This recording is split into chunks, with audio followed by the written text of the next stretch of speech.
নমস্কার, আমি শিল্পী এসে গেছি আবারও একটি নতুন লেখায়। কে আমাকে মনে রাখলো, কে ভুলে গেল, এসব নিয়ে এখন আর চিন্তিত হই না। আমি বুঝতে শিখেছি চিরকাল কেউ কারো মনে জায়গা ধরে রাখতে পারে না। মানুষ তার প্রয়োজন বোধ থেকে কাছে আসে, আবার দূরেও চলে যায়। কেউ আমাকে প্রয়োজন মনে করলে আমার কোনো সংকোচ কাজ করে না।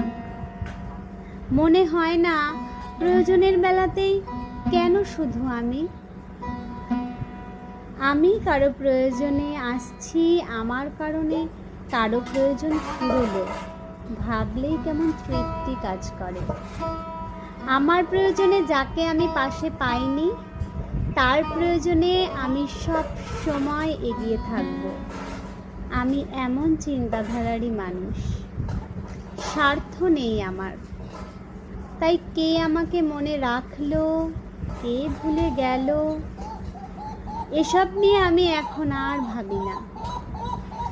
আমার লেখা যদি আপনাদের ভালো লাগে, কমেন্ট বক্সে অবশ্যই জানাবেন। আপনাদের উৎসাহই আমার পরবর্তী পাঠের শুরু।